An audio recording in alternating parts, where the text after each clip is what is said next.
সম্মানিত দর্শক শ্রোতা, পরম সৃষ্টিকর্তা যিনি অসীম দয়ালু, শুরু করছি তার নামে। ডক্টর মোহাম্মদ ইউনূস 1971-কে বিলীন করতে যাচ্ছে, সে বিষয়ে আজকে সংক্ষেপে গুরুত্বপূর্ণ আলোচনা করব।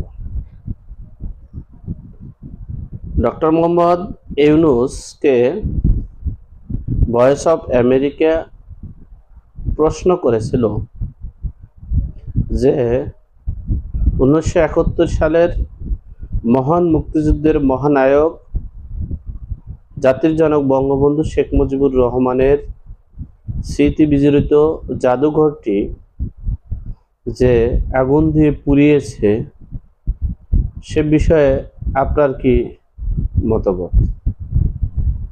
তখন ডক্টর ইউনূস বলেছিল, আপনি পিছনের বিষয়গুলো দেখতে চান কেন? আপনি কি 5ই আগস্টে অনেক ছাত্ররা মরেছে, অনেক ছাত্ররা মারা গিয়েছে, তার মাধ্যমে যে স্বাধীন হয়েছে, সে বিষয়টা কি আপনারা দেখেন না? পিছনে যা কিছু আছে এটা ভুলে গিয়ে 5ই আগস্টের গণঅভ্যুত্থানকে, দ্বিতীয় স্বাধীনতাকে স্মরণ করেন আপনারা। খুব রাগান্বিতভাবে বলায় দেশের 95% জনগণের ভিতরে নানান জল্পনা কল্পনা শুরু হয়েছে। এখন ডক্টর মোহাম্মদ ইউনূসের উচিত যে দেশবাসীকে বলা যে আমি যখন মহান স্বাধীনতার যুদ্ধ হয়েছিল তখন আমার বয়স 31 বছর। আমি এই যুদ্ধে অংশগ্রহণ করি নাই এজন্য যে পাকিস্তান থেকে যদি এই পূর্ব পাকিস্তানটাকে যদি স্বাধীন করা হয় তাহলে ইন্ডিয়ার তাবেদারিতে থাকা লাগবে, বিদেই আমি মুক্তিযুদ্ধে অংশগ্রহণ করিনি। আর এই মুক্তিযুদ্ধের অংশগ্রহণ যারা করেছে আর এই মহানায়ক যারা ছিল, সেক্টর কমান্ডার যারা ছিল, তারা ভুল করেছিল। উচিত ছিল না এই যুদ্ধে অংশগ্রহণ করা এভাবে। এবং আমার মতো, আমি ডক্টর মোহাম্মদ ইউনূস, আমার 31 বছর বয়স সহ অনেকেই আছে যারা এই যুদ্ধে অংশগ্রহণ করে নাই। কেন? এটার কারণ হচ্ছে আমরা ইন্ডিয়ার তাবেদারিতে থাকবো না, বিদেই পাকিস্তানের সাথে থাকাই আমাদের উত্তম বলে আমরা মুক্তিযুদ্ধে অংশগ্রহণ করিনি। এটা যদি প্রকাশ করে তাহলে ভালো হয়। আর যদি মনে করে যে না,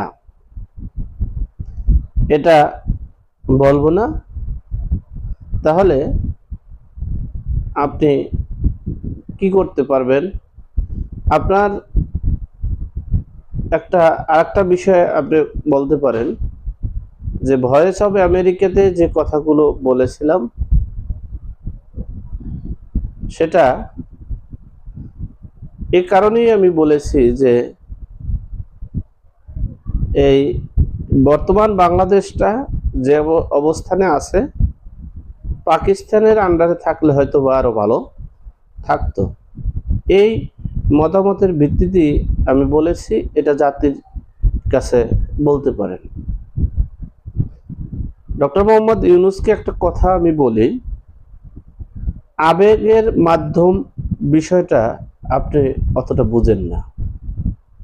আবেগ কার প্রতি হয় জানেন? মা বাবার প্রতি হয়, ধর্মীয় নবী রাসূলদের প্রতি হয় এবং দলীয় প্রধানদের প্রতি হয়। আপনি তো বুঝবেন না, আপনি তো আর হযরত মুহাম্মদ সাল্লাল্লাহু আলাইহি সাল্লাম না, আপনি তো এই বাঙালি জাতির সবার পিতা মাতা নয়, আপনি তো একটা রাজনৈতিক দলের নেতা নন। আপনার এই 84 বছর বয়সে আপনার বোঝার উচিত ছিল যে জিয়াউর রহমানের পুত্র তারেক জিয়া, বাংলাদেশে দুটি রাজনৈতিক দল দেখবেন প্রতিপক্ষ একটা পক্ষকে আর একটা পক্ষ প্রতিনিয়ত ভালো হলেও সেটাকে খারাপ ভাবে নিয়ে একটা না একটা মানে মানে বিষয় উপস্থাপন করে সেটাকে নেগেটিভ বলবে।